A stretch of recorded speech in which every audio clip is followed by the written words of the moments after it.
Entonces, listo. Ahora vamos a hablar de la poliartritis. La poliartritis es importante diferenciar si estamos ante una condición inflamatoria o no. Para eso es importante tener unas definiciones claras. Muy importante saber diferenciar lo que es una artritis y una artralgia, o definir si el compromiso es articular o si es periarticular. Es importante que es artritis, la consideramos dolor, más sensibilidad e inflamación, que es como el punto fundamental que la diferencia de la artralgia, que es el dolor sin signos de inflamación. Como en toda patología, es importante excluir aquellas condiciones que amenacen la vida o requieran un manejo de tipo más urgente, como lo puede ser una infección, como lo puede ser una miositis, un trastorno degenerativo. Otro punto fundamental al momento de hacer la anamnesis es caracterizar el dolor y la temporalidad. Recordemos que hablamos de agudo cuando es inferior a 6 semanas y crónico cuando el dolor es superior a 6 semanas. En cuanto, por ejemplo, a la caracterización de dolor, cuando hablamos de atralgia o claudicaciones, estamos hablando de un dolor que mejora con el reposo y empeora con el movimiento, que lo diferencia fundamentalmente de la artritis, que es un dolor que persiste inclusive en reposo. Aquí encontramos entonces el diferencial, los diferenciales más importantes. Como les venía diciendo, es importante primero descartar aquellos que sean de tipo más urgentes. Aquí vemos que las principales causas y las que están de primero son las condiciones reumáticas, artritis reumatoide, lupus, esclerodermia, que son varios tipos de patologías autoinmunes. También siempre tener en cuenta las etiologías de tipo infecciosas, sean virales, bacteriales o aquellas que son condiciones especiales, como lo puede llegar a ser una tuberculosis, que es más bien rara. Cuando hablamos de virales, hay que pensar en hepatitis B, VIH o parvovirus. Otro tipo de enfermedades que pueden generar el dolor o la poliartritis son aquellas inducidas por los cristales, una muy común que es la gota. También tenemos las espondiloartropatías, espondilitis anquilosantes, psoriasis artritis, vasculitis, también pueden generar estos síntomas, así como lo son los desórdenes endocrinos, y otras patologías como son la fibromialgia, por ejemplo, que son los diferenciales principales, puesto que la gente tiende a confundir mucho lo que es la fibromialgia con el dolor propio de las articulaciones. En cuanto a los indicadores, vemos que estos son como características claves que nos ayudan a diferenciar la una de la otra. Entonces, por ejemplo, cuando hablamos de un patrón de tipo simétrico, un patrón bilateral, hay que pensar en etiologías autoinmunes, es decir, artritis reumatoide, lupus o polimialgia reumática. Si adicionalmente a este patrón simétrico y bilateral encontramos es una rigidez matinal, lo principal que hay que pensar es una artritis reumatoide. Ahora, digamos que encontramos un patrón asimétrico, nos vamos a ir por el lado de las espondiloartropatías. Si además está acompañada de entesis, refuerza mucho más este diagnóstico. Otras consideraciones especiales que hay que tener es, por ejemplo, si la artralgia es migratoria, es decir, si el dolor no se ubica solo en una articulación, sino que va cambiando con el tiempo, podemos pensar en enfermedades como enfermedad de Lyme. Si tiene un patrón cíclico, es decir, que tiene picos y remite espontáneamente, pensar en pacientes que de pronto tengan gota, y así como todas las aquí mencionadas, pues nos damos cuenta que dependiendo de ciertas características especiales, vamos a ir enfocando aún más nuestro diagnóstico, ya sea una causa autoinmune, infecciosa o otro tipo de manifestaciones. En cuanto a la clínica, muy importante definir que sus principales características van a ser el dolor articular y acompañado la artritis de rubor, calor e inflamación, pues rubor y calor también como signos de la inflamación, e importante la sensibilidad. Cuando hablamos de otras de distintas etiologías, vemos que hay ocasiones en las que puede haber manifestaciones extraarticulares, como son síntomas constitucionales, rash, adenopatías. Entonces, por ejemplo, estamos hablando de fiebre cuando los pacientes tienen gota, pseudogota o lupus eritematoso. Si los síntomas son constitucionales, uno tiende a pensar más en una condición autoinmune, como lo puede ser la artritis reumatoide. Lo que es rash, adenopatías, úlceras, fenómeno de Raynaud, podemos pensar tanto en artritis como en lupus eritematoso sistémico. Ahora, si hay además compromiso ocular o compromiso mucoso, pensamos en una espondiloartropatía. Y si hay alteraciones como nódulos subcutáneos pulmonares, neuropatía periférica, enfocamos lo que es mucho más el diagnóstico a lo que es una vasculitis. Bueno, en cuanto al enfoque de la poliartralgia, es importante determinar si hay sinovitis.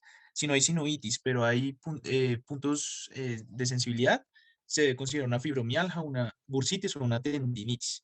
Si estos puntos no están presentes, entonces hay que considerar una artralgia viral, una artritis, un hipotiroidismo, o una neuropatía, o una enfermedad ósea, o enfermedad de tejidos. En este caso, pues se debe considerar solicitar pruebas de función hepática, serología para hepatitis, una radiografía, estudios tiroideos, calcio, albúmina y fosfatas alcalina. Importante, pues, las pruebas de función hepática para descartar la hepatitis. También el hígado es uno de los órganos más afectados en el lupus, en el síndrome de Sjögren o en la esclerodermia. El uroanálisis, importante si hay piuria, que puede indicar una poliartritis reactiva. Si hay proteinuria o hematuria, esto se da también en el lupus o en una vasculitis.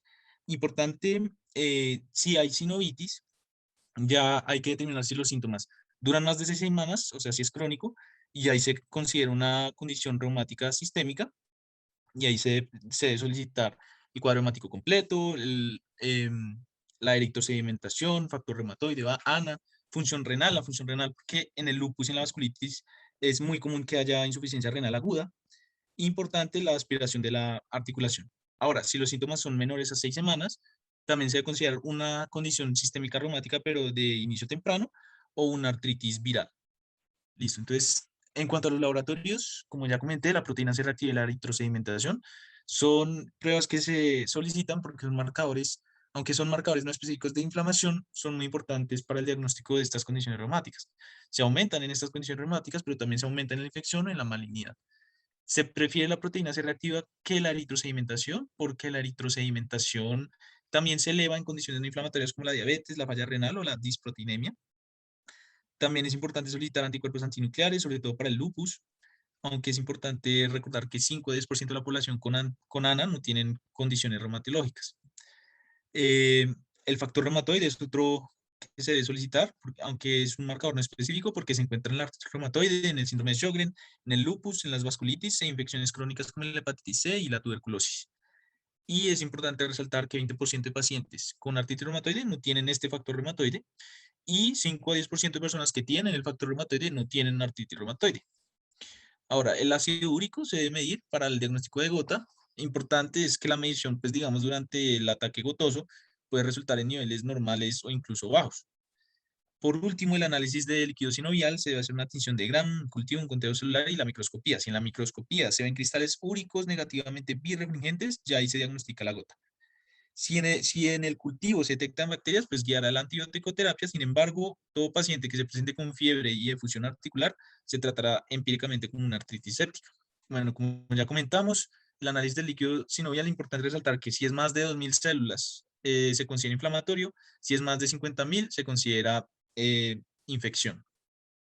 Eso también aunado pues al conteo de polimorfonucleares, y pues acá vemos que si no es inflamatorio nos va a indicar un diagnóstico de osteoartritis. Si es inflamatorio, más una artritis reumatoide o una gota o la artritis psoriática. Y si es una infección, pues ya la artritis séptica, incluso la gota también, o una artritis reactiva. Listo. Entonces, acá nuevamente este algoritmo, sigamos en el líquido sinovial. Hay contenido hemático, o sea, si hay eh, sí, hemorragia, se debe considerar una coagulopatía, una pseudogota, o un tumor, un trauma, y ahí se debe solicitar PT, INR y conteo plaquetario. Si además hay elementos, sí, en cambio, hay elementos de la médula ósea, ahí ya se considera una fractura intraarticular. Sí, y ahora teniendo en cuenta el conteo, sí, hay más de 2.000, como ya dijimos, la osteoartritis o una infección viral. Si no hay más de 2.000, si hay más de 2.000, se debe mirar si hay cristales para confirmar la gota. Si el cultivo es positivo, pues infecciosa. Y si el fluido es estéril, ya nos da más una etiología autoinmune, como ya vimos. Importante, en este caso, se debe solicitar el conteo hemático, la eritrosedimentación, el factor reumatoide, y nuevamente las pruebas de función hepática, Lozana, la serología para el IM, y en dado caso, pues el HLA-B27. Por último, las imágenes no siempre son necesarias y muchas veces no aportan mucho al diagnóstico, por ejemplo, el artritis reumatoide o el lupus o la gota o la tendinitis. sí están indicadas en injuria articular, cuando la función articular está comprometida, cuando hay una posible infección, cuando hay historia de malignidad o pobre respuesta al tratamiento. Importante los hallazgos como el estrechamiento del espacio articular nos hace pensar en una osteoartritis. Las erosiones indican pues la progresión del daño estructural articular. Importante resaltar que el ultrasonido y la resonancia las detectan estas erosiones mejor que incluso la radiografía. En muchos casos la radiografía es la primera línea como diagnóstico para sobre todo la espondiloartropatía seronegativa. Y importante, la resonancia está indicada más que todo para detectar cambios inflamatorios tempranos. Bien, eso fue todo. Muchas gracias.